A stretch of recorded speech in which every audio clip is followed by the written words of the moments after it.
Em 2111, vamos descobrir os últimos progressos na ciência e tecnologia. Vamos lá. Veremos como a vida será daqui a um século. Realmente incrível. Será que a ciência poderá criar uma raça nova de super-humanos? Poderemos viajar de férias para o espaço? Nossa! E os robôs irão ajudar com as tarefas cotidianas? Ou algum dia terão o controle da Terra? Meu nome é Idze Dukevich e convido você a uma viagem para 2111.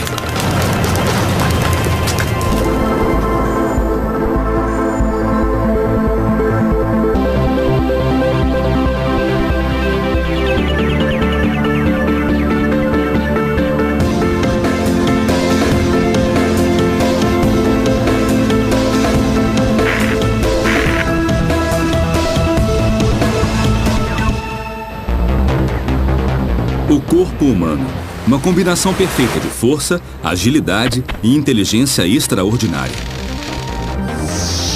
que permanece igual há mais de 50 mil anos. Investigarei como os progressos na ciência e tecnologia irão mudar nosso corpo de forma radical no próximo século. Nessa busca, contarei com futurólogos, especialistas que se dedicam a pensar e estudar como a ciência irá mudar nossa vida. Acho que o futuro será fascinante. As pessoas vão viver mais e talvez tenham novas aventuras na realidade virtual ou realidade física. Há uma aceleração muito rápida da evolução da nossa espécie e, quem sabe, até o surgimento de uma nova espécie. Desde pequeno sonhei com um dia em que pudesse ser como os super-heróis dos quadrinhos. Nessa aventura, quero descobrir se a tecnologia me aproximará do meu sonho de infância. Me transformar num super-humano.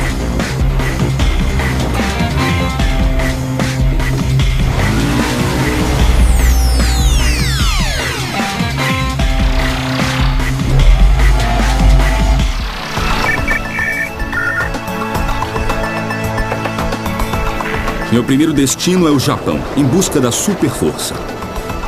Aqui os engenheiros trabalham em um traje robótico que multiplica sua força por 5, conhecido como exoesqueleto.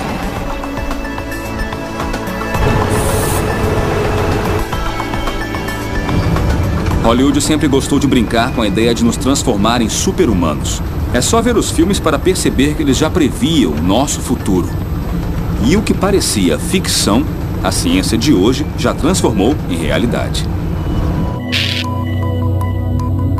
Nos anos 1960, os primeiros trajes robóticos, ou exoesqueletos, pesavam até 750 quilos. E alguns eram tão perigosos que nunca chegaram a ser usados. Após a primeira experiência, houve outros exoesqueletos, mas todos apresentaram os mesmos problemas. Primeiro, a fonte de energia. O tempo de duração da bateria dos trajes era muito curto. Segundo, o controle. O traje deveria replicar os movimentos exatos da pessoa no interior. Do contrário, a pessoa poderia ser ferida facilmente, desmembrada literalmente. Mas aqui no Japão, há alguém que garante ter resolvido todos esses problemas. O professor Hiroshi Kobayashi, da Universidade de Ciências de Tóquio. O professor Kobayashi desenvolveu um traje que usa uma combinação inovadora de eletrônica e ar comprimido.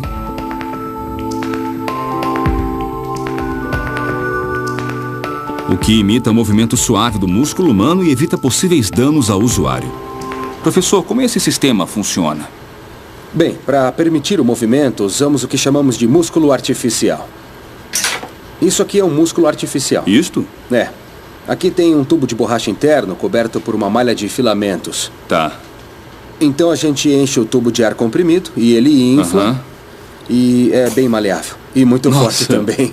A gente pode esperar uns 100, quer dizer, algo em torno de 1.800 newtons aqui. E quantos destes usa na roupa? No total 8. 8? 8 nessa roupa, é. Quando o músculo artificial se enche de ar comprimido, ele infla e se contrai, assim como um músculo de verdade. Um sistema que oferece força e precisão para controle do traje. O ar comprimido é controlado por um sistema de microprocessadores e chaves que leva em conta uma série de padrões de movimento, como levantar, sustentar ou empurrar, cada um controlado pelo movimento dos braços. Como as roupas são controladas? Nesse caso, a gente indica um padrão de movimento. E criamos os padrões com 3 ou 4 padrões de movimento. E usamos uma chave para ativar cada um dos padrões. Basicamente é isso. O objetivo é que exoesqueletos como esse façam parte de nosso cotidiano em um futuro não muito distante. Acredito que exoesqueletos vão fazer parte de uma vida que será mais cibernética. O ciborgue humano parece alienígena e estranho, mas não é. Se pensarmos, hoje já somos uma espécie melhorada. Óculos, lentes de contato, marca-passos. No Japão, o desenvolvimento de exoesqueletos é voltado principalmente para a população crescente de idosos. Mas em outras partes do mundo, essa tecnologia também tem outras utilidades. Há um trabalho em sistemas de exoesqueletos, em especial para soldados, para que possam usar uma espécie de armadura computadorizada e robótica que possam caminhar com ela e ao mesmo tempo que tenham mais força e capacidades super-humanas. Quero testar se o exoesqueleto de Kobayashi pode me transformar num super-humano. Eu posso testar? Sim, sem dúvida. Mas antes, por que você não vê quantos quilos aguenta sem estar usando o traje de músculos? Tudo bem, e depois eu me visto. Isso. Tá. Tá bom. 5. Vai lá. 15 quilos. 20. 20 quilos, tá. Tá pesando. 25. 25 quilos. 35. 35 quilos. Acho que tá. E aí, já tá bom? Chega. Já tô segurando 35 quilos. Já tá bom. Tá bom. Agora, vamos colocar a roupa. Tá bom. Vamos lá? Tá. Chegou a hora da verdade. Veremos quantos quilos eu aguento com o exoesqueleto do professor Kobayashi.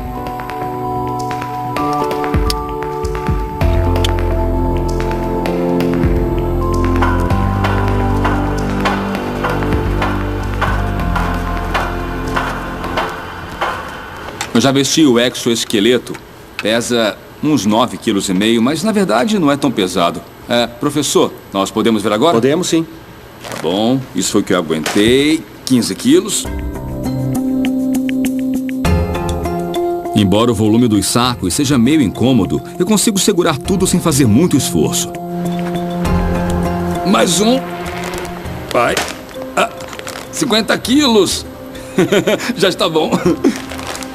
Com certeza isso é uma ajuda. Não teria conseguido sem isso.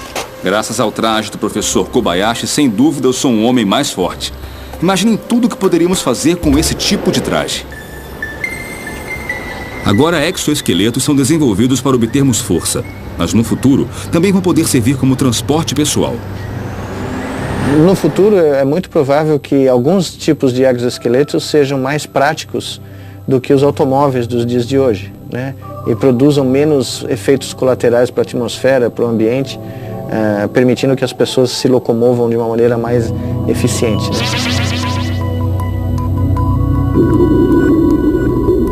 A possibilidade de utilizar exoesqueletos como meios de transporte pode ampliar ainda mais o seu uso.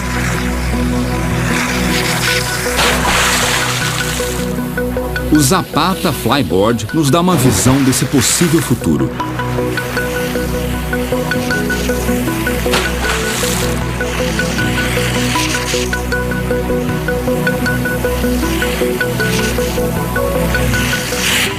Inventado em 2011 por Frank Zapata, o Flyboard usa o impulsor de um jet ski para gerar uma coluna de água com capacidade de elevar o usuário a mais de 5 metros.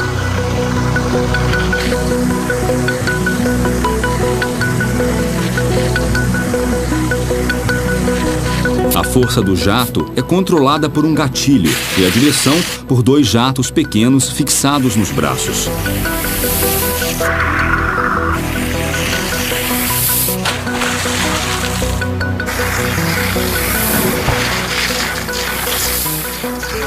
O flyboard ainda não é independente e usa um motor de jet ski para seu impulso.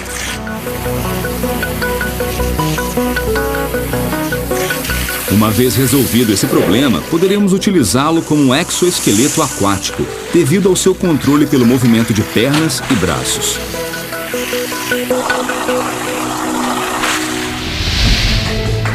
Mas esse tipo de tecnologia externa será apenas o primeiro passo para o corpo super-humano que nos aguarda daqui a 100 anos.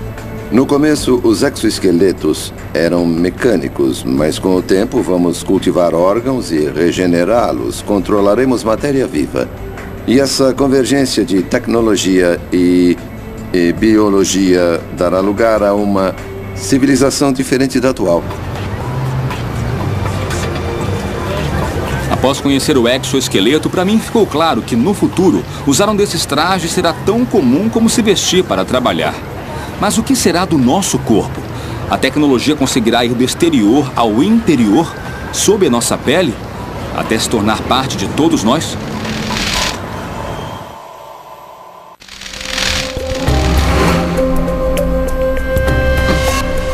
Até agora, presenciei como a ciência pode melhorar cada parte existente em nosso corpo até nos transformar em super-humanos. Mas a ciência conseguirá ir além disso? Será que nós poderemos adquirir habilidades novas, como a visão noturna, a audição a longa distância ou ainda a visão de raio-x?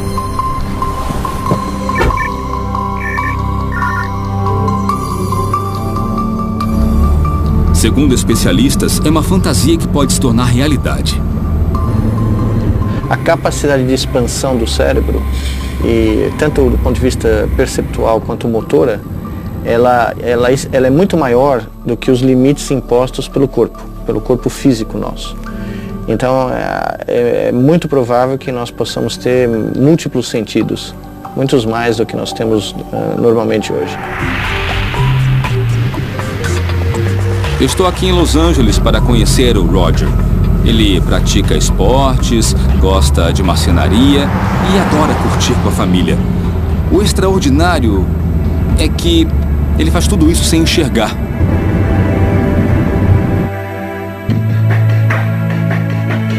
Eu nasci com retinosquise juvenil, que causa degeneração da retina, a parte anterior do olho que reflete as imagens para serem captadas pelo cérebro. Nasci cego de um olho e com visão limitada do outro, mas achava que era o normal. Por fim, perdi a visão totalmente aos 16 anos.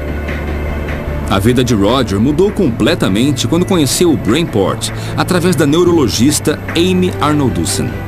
Eu fiquei muito emocionado ao usá-lo pela primeira vez, quando a Amy colocou uns objetos na mesa e me pediu para pegar um deles. Foi a primeira vez que eu consegui fazer isso e enxergar, então fiquei emocionado. Estava apreensivo porque não sabia como seria. O Brainport é uma ajuda para as pessoas cegas. Ele possibilita que as pessoas com deficiência visual tenham noção dos objetos que estão ao redor. Trata-se de um sistema de câmera e um dispositivo colocado sobre a língua. A câmera capta a imagem e um programa a converte em um sistema tátil que é desenhado no centro da língua. É como sentir um filme em braille sobre a língua. Então é só colocar os óculos e o dispositivo na boca para enxergar? De certa forma, ainda tenho muito o que aprender. Eu faço associação com aquela brincadeira do amigo que desenha em suas costas e você tem que adivinhar o que é. Aqui é o mesmo. Ele desenha a imagem na sua língua. Eu sinto e tento adivinhar ou interpretar até descobrir o que foi que ele desenhou. Então as imagens para você são as mesmas que você via antes de ficar completamente cego? Bom, as imagens são bem diferentes. Quando eu enxergava, eu lembrava do seu rosto porque já tinha te visto. Era memória fotográfica. Agora, se te visse, seria só um contorno. Ouço sua voz e imagino um rosto que posso gostar ou não. Mas não tenho detalhes diferenciados para associar a um rosto ou corpo. Só o tamanho, a forma e a velocidade com que se move. Talvez a estatura, mas sem muitos detalhes. Espero ter isso no futuro. Quais são ou serão os outros usos para o Brainport? Eu espero que seja ilimitado. Queria mergulhar e participar da vida dos meus filhos, jogar paintball com eles. É uma coisa que eu tenho muita vontade de fazer. Eu tentei disparar uma arma e acertei o alvo a 5 metros de distância. Consegue atirar? Consigo. Depois que eu aprendi a segurar a arma, eu acertei o alvo nas 6 vezes que disparei. Alguns dizem que é preciso ver para crer. E aqui estou, colocando o Brainport à prova e também a pontaria de Roger. A doutora Arnoldussen resolveu nos acompanhar para não perder nenhum detalhe do que o Brainport e Roger podem fazer. Isso é o que o Roger está vendo e essa é a câmera, não é? Exatamente. Agora está focando o alvo. Ele sabe onde está porque a estimulação é intensa e difícil de ignorar. Eu estou vendo o que ele está vendo e é igualzinho ao que nós temos aqui. Então está pronto para atirar? Estou.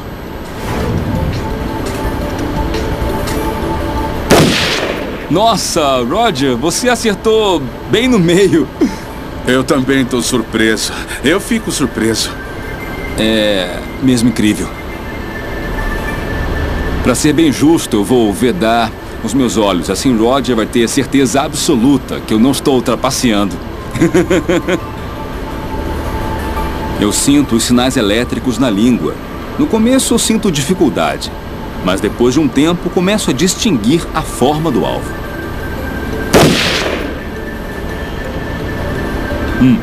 Vamos ver, foi... Muito foi bom. mais pro lado esquerdo, não foi? Não ficou bom não, ficou fora do alvo, né? Com treino melhora. Tá, um dia eu chego como lá. eu. É espantoso como a percepção mudou nos últimos 5 anos. Nosso protótipo de 5 anos atrás era bem maior, com menos resolução e não tinha um programa tão completo. Então, vendo as melhorias em apenas 5 anos, é difícil imaginar o quanto conseguiremos no futuro.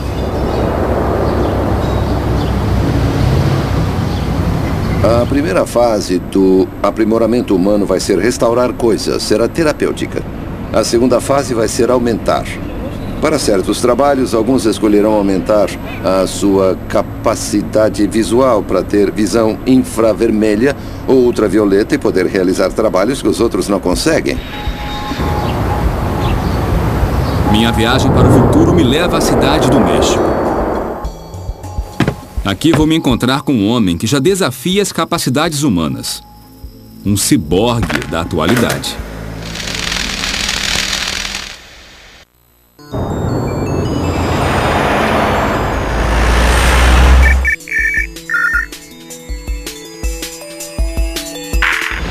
Minha viagem ao futuro me trouxe à cidade do México para conhecer um verdadeiro super-humano. O esporte é um campo de batalha no qual o corpo humano é levado ao seu limite. Estou aqui para descobrir como os sonhos de um homem se tornaram realidade através de uma combinação única de tecnologia e treino. Josué Benítez é um atleta, mas ao contrário de seus colegas, ele tem uma perna protética feita de fibra de carbono. Essa substituição de alta tecnologia não atrapalhou em nada o seu rendimento. Uma combinação de habilidade humana, tecnologia e horas de treino transformaram Josué em um dos homens mais rápidos da América Latina. Apesar da perna esquerda amputada desde que tinha 7 anos, Josué chegou a representar seu país, o México, nos Jogos Paraolímpicos.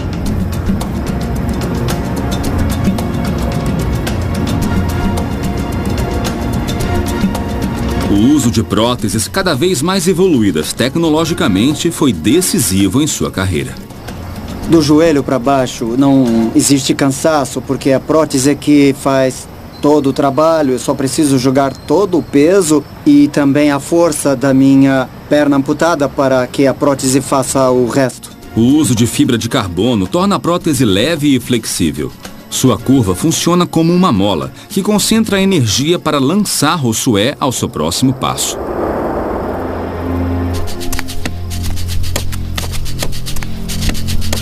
E quando se adaptou, Josué descobriu que a prótese era ainda mais eficiente que a outra perna.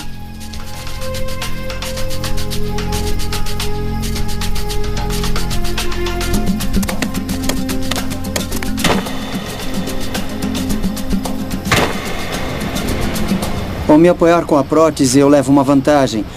Para descansar, me impulsionar enquanto tomo um pouco de fôlego, para que, quando usar a perna normal, convencional, consiga toda a força. Essa é a vantagem que eu posso ter com as minhas próteses.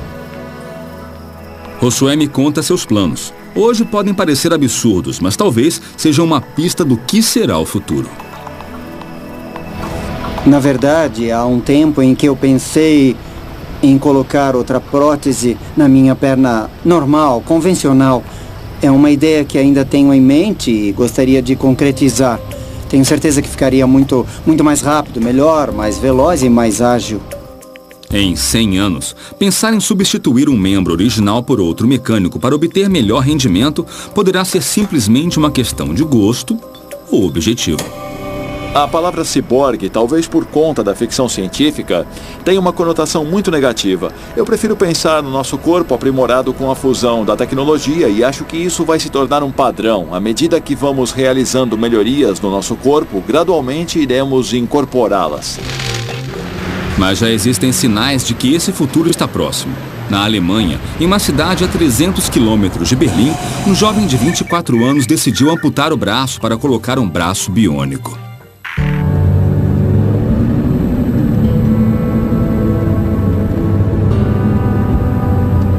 Me chamo Patrick, tenho 24 anos e sou da Áustria. 4 anos atrás eu sofri um acidente no trabalho com um cabo de alta voltagem. Então passei 2 anos e meio com uma mão que não funcionava. Minha mão não servia para nada. E em janeiro de 2010 eu decidi amputar a mão que não funcionava e substituí-la por minha primeira prótese.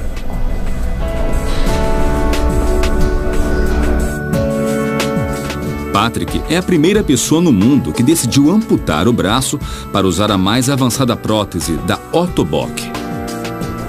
9 semanas depois da amputação já tinha voltado a trabalhar.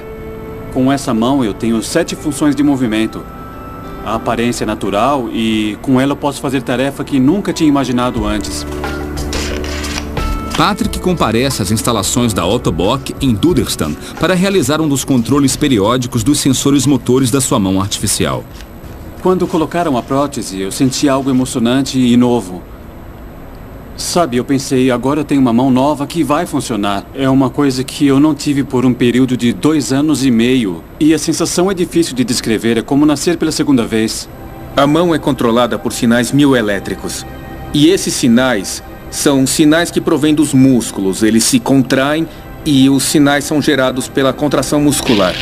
E então esses sinais são convertidos pelo sistema protético para controlar a prótese.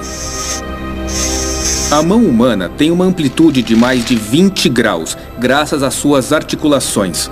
Possui mais de 30 músculos e é apoiada por muitos sensores. É um sistema muito complexo e intrincado, que é controlado pelo cérebro. Os técnicos do laboratório testam se a prótese de Patrick funciona perfeitamente. O que vemos aqui são os sinais dos músculos. E esse é um programa que está diretamente ligado à sua prótese. Então, quando ele faz um movimento com o músculo, os eletrodos dentro da prótese captam esses sinais e então os enviam diretamente para o computador. Aqui podemos ver os sinais, controlá-los, ver se estão fortes e analisar o que podemos fazer. O que você está vendo agora é um sinal vermelho de abrir a mão e o azul que é de fechar a mão. A mão é encaixada e dentro dela fica o sistema computadorizado. Já no punho, temos a bateria e os eletrodos. Precisamos checar esses componentes para ver se estão todos em ordem. E mesmo sem a prótese, com os eletrodos conectados ao braço, Patrick pode controlá-la. Agora eu estou pensando em fechar a mão e ela fecha. Significa que uso os mesmos músculos para controlar a prótese que usava antes, para controlar minha mão biológica. prótese Michelangelo proporciona a seu usuário 7 movimentos ou maneiras de segurar, utilizando combinações dos dedos e a rotação dos pulsos. Comparada à mão humana, que tem bem mais movimentos, parece muito um sistema limitado, mas, de fato, a mão Michelangelo é uma combinação excelente de funcionalidade, desempenho robótico, capacidade de resposta, peso e aspecto natural. Como vão ser as próteses daqui a 100 anos? Acho que haverá novos materiais, novos sistemas de movimentos e novas relações homem-máquina, que poderão ser conectadas diretamente com o sistema nervoso.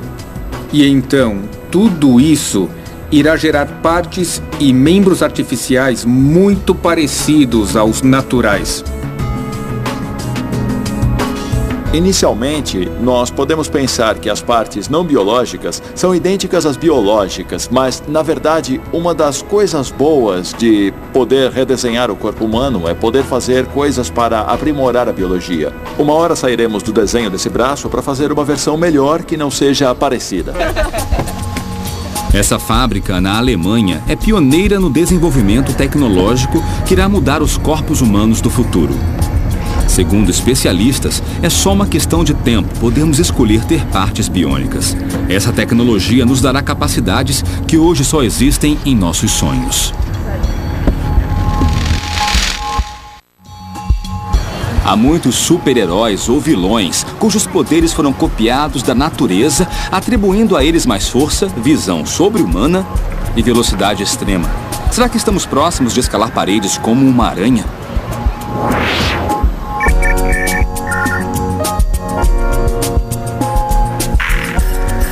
Uma possível resposta está na Universidade de Stanford, na Califórnia.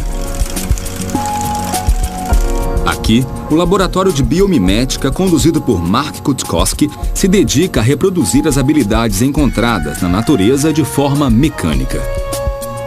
Acho que haverá cada vez mais esforços para a melhoria do nosso corpo com novas tecnologias. Na tentativa de aumentar nossa capacidade de correr, escalar ou nadar, tomamos por base os exemplos que nós encontramos na natureza. Pesquisamos o que torna aquilo eficaz e aplicamos em coisas que usamos como roupas ou até mesmo implantes biônicos. A primeira tarefa de Mark Cutkosky e sua equipe foi projetar um robô que escala paredes igual aos super-heróis das histórias. Nosso principal objetivo é criar robôs que escalam. Queremos robôs que andem pelas paredes, tetos, penhascos, qualquer coisa. Para isso, Mark buscou respostas na natureza. Quando começamos a fazer os robôs que escalam, observamos muitos animais. Observamos insetos, aves e répteis que sobem em árvores. E, a princípio, o robô foi inspirado em um inseto que tem pequenos espinhos nas patas. Mas se o objetivo final era algo capaz de escalar superfícies lisas como o vidro, esses espinhos não iam funcionar. Finalmente, Cutkosky identificou o animal que podia escalar qualquer superfície, até mesmo vidro. É um pequeno réptil, a lagartixa. Só na última década é que entendemos como as lagartixas escalam. Antes, havia várias teorias. Alguns diziam que talvez escalasse por sucção. Entretanto, os biólogos chegaram à conclusão de que a lagartixa usava uma das forças fundamentais da física, as forças de Van der Waals. Então, a lagartixa escala superfícies usando a força de Van der Waals, que são uma atração molecular básica entre duas moléculas quaisquer que se aproximam o suficiente. As lagartixas conseguem ficar grudadas graças às formas microscópicas que se aderem a qualquer tipo de superfície, através das forças de Van der Waals.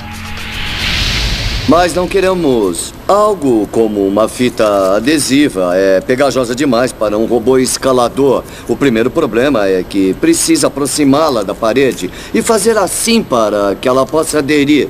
Ao empurrar, se afasta do muro e não queremos que isso aconteça ao robô. E para tirá-la, tenho que puxar, o que desperdiça energia a cada passo. Seria como andar com um chiclete grudado nos pés. Em vez de utilizar fita adesiva, Kutkowski desenvolveu um sistema baseado nas patas da lagartixa.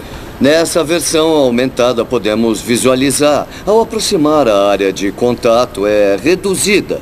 Não há superfície e não adere, mas quando o robô aplica seu peso, isso dobra assim. A área aumenta e as forças de Van der Waals fazem com que grude. A lagartixa tem uma estrutura mais sofisticada do que essas calçadeiras. Elas possuem uns pedúnculos que agem como espátulas ou pequenas abas, mas que funcionam de modo bem parecido. Usando técnicas de nanotecnologia desenvolvidas para a fabricação de chips de computadores, Kutkowski levou essas formas à escala microscópica. Com isso, faremos a demonstração. Temos uma garra de robô que não se adere, mas quando o robô aplica seu peso, a área aumenta e adere com muita firmeza. Para construir este robô, a equipe teve que entender o modo de andar das lagartixas para depois programar seus movimentos. A unidade que vemos aqui é o cérebro, o que controla o robô.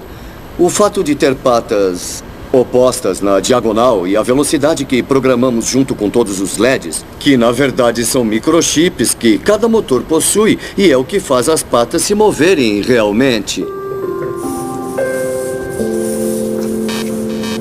A equipe de Kutkowski agora trabalha no próximo passo, algo que no futuro nos permitirá andar pelas paredes, não como uma aranha, mas como uma lagartixa. Já fizemos testes com robôs em torno de 4 quilos, mais ou menos, então a princípio eu acho que podemos ampliar.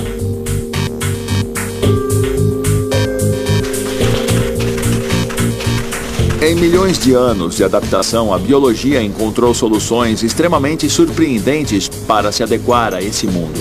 Em 100 anos, poderemos incorporar ao nosso corpo muitas das habilidades que nós vemos nos animais, além do que também imaginamos ou até mesmo sonhamos. E se em vez de escalar paredes e edifícios, pudéssemos saltar deles e voar?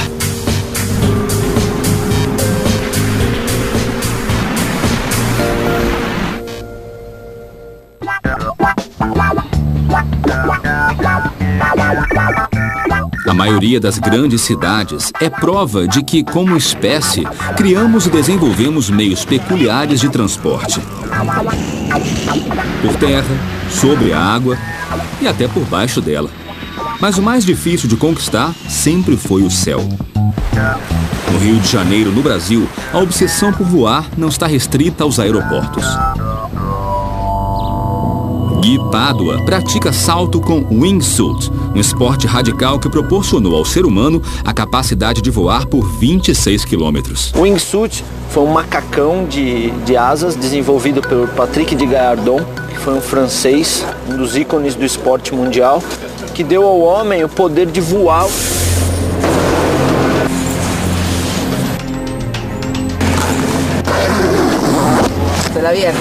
Essas bocas aqui, juntamente com as bocas da perna, são importantes para que o ar infle o macacão e o macacão fique cada vez mais rígido, melhorando a posição e a qualidade do voo.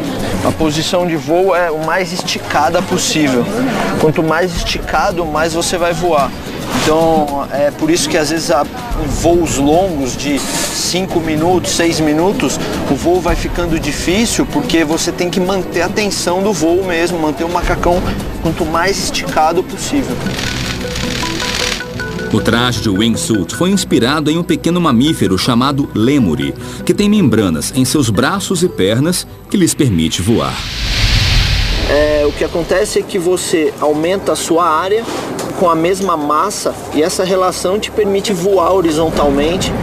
A cada 3 ou 4 metros avançados horizontalmente, há uma queda de 1 metro na vertical.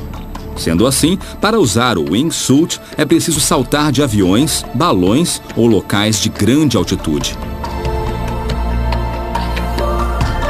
A partir do momento que você sai da montanha, ele infla.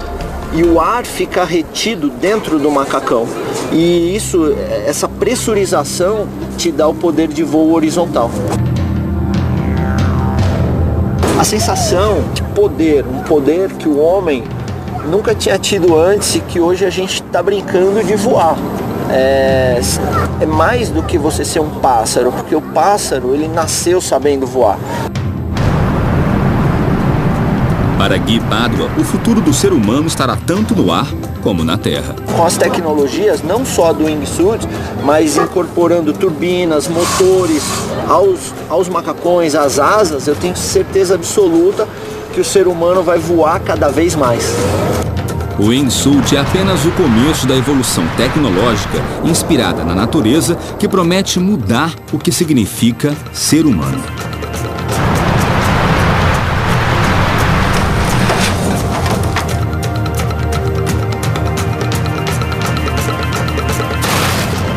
Tá bom ou não?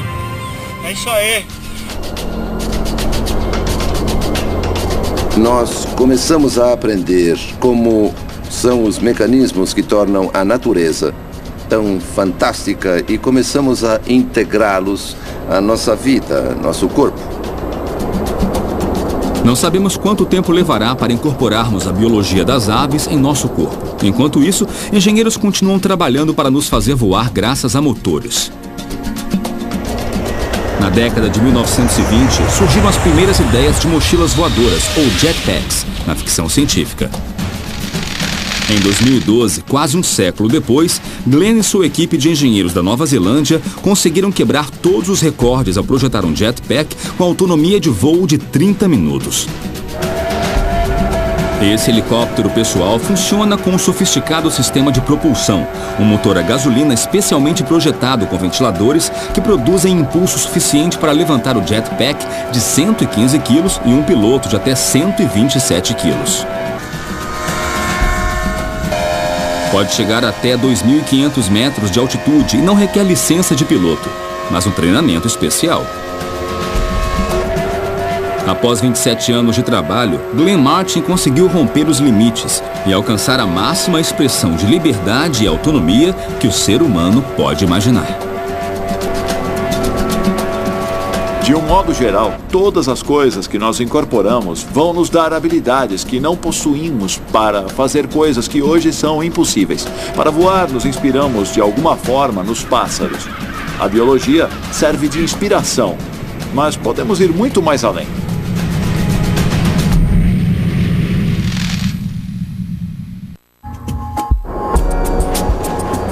Nesta viagem, conheci os últimos avanços da tecnologia que nos tornarão superiores no futuro.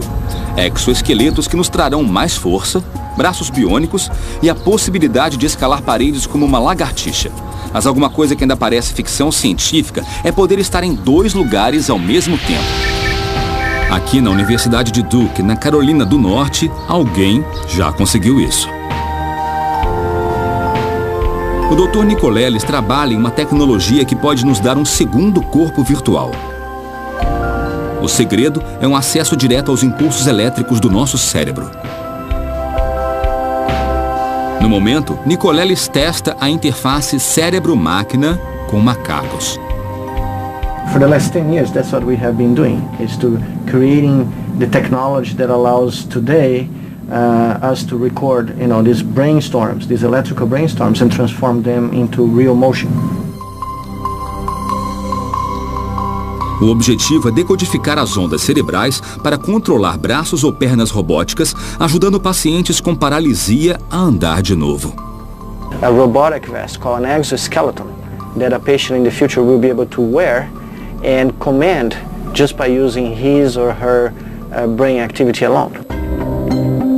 Um dos assistentes do Dr. Nicoleles me apresenta um teste que mostra como funciona a interface cérebro-máquina. O macaco está atrás dessa porta. Pela política da universidade, nós não podemos mostrá-lo, mas eu posso te assegurar que ele está preparado para iniciar o experimento. Cada um desses computadores registra 128 eletrodos, localizados em diferentes áreas do cérebro. No teste, o macaco deve controlar 2 braços virtuais, usando apenas os sinais do cérebro. Isso é o que o macaco está vendo? Isso. E você pode ver que quando os pontos aparecem, ele os atinge com precisão e rapidez, olha. Os braços virtuais são controlados pelos sinais dos neurônios dentro do cérebro do macaco. Cada um desses canais grava múltiplas células, que podem examinar separadamente e também ouvi-las, para decifrar o que cada uma diz a respeito do movimento que o macaco faz. Quando diz ouvir as células, quer dizer que elas produzem som? Essas células se comunicam através de diferentes voltagens. E esse é o som que os nossos neurônios fazem? É isso mesmo, essa é a linguagem do cérebro. É o que precisamos decodificar e entender para poder saber como as células fazem para criar esses movimentos complexos. Caramba! Usando o controle cerebral, o macaco é capaz de manipular os braços virtuais como se fossem os seus. Então aqui é o cérebro do macaco, os pensamentos dele. Exatamente. Sobre o objetivo. É isso aí. E o que nós fizemos foi usar esses avatares como se eles fossem o corpo dos nossos animais. E treiná-los a reconhecer esse novo corpo através de experimentos onde a atividade do cérebro deles é usado para movimentar o avatar. E sinais que vêm do avatar, quando as mãos, por exemplo, quando encontram objetos, são retransmitidos para o cérebro. Converter a atividade cerebral do macaco em movimentos de um avatar é apenas o primeiro passo. O Dr. Nicoleles já está trabalhando em uma expansão dessa tecnologia. O resultado será nos permitir viver através de um segundo corpo virtual. E nós estamos investindo muito tempo e muita dedicação na construção de sinais de feedback, na elaboração de todo um paradigma de mandar esses sinais de volta para o cérebro e permitir que o cérebro seja retreinado. Ou seja, é como criar um novo corpo e tentar embutir essa imagem corpórea no cérebro de uma pessoa que tem um outro modelo do ser. Essa retroalimentação sensorial irá nos permitir sentir, saborear e até cheirar esse mundo virtual. Então é como se você pudesse estar um dia sentado na sua poltrona, na sala de estar da sua casa e experimentando o que é caminhar na superfície de Marte, controlando o seu avatar e sentindo a temperatura gelada da areia vermelha de Marte sem sair de casa. Com a interface cérebro-máquina, poderemos viver no mundo real ou em um mundo virtual e não sentir a diferença. Mas as habilidades de nossos novos corpos virtuais não terão limites. Poderemos ter experiências de realidade virtual a partir do nosso sistema nervoso? Tem quem diga, estou disposto a abandonar o meu corpo. Algumas pessoas serão literalmente baixadas em um mundo virtual. Ao longo da minha viagem, fica claro que no futuro seremos uma versão melhorada de nós mesmos. Seremos superiores em praticamente todos os aspectos. Correremos mais rápido, seremos mais fortes que qualquer ser humano da atualidade, teremos novos e interessantes sentidos. Os cientistas acreditam que haverá uma nova espécie de humanos que será em parte máquina, o Homo Cyberneticus. Assim será o futuro, assim será 2111.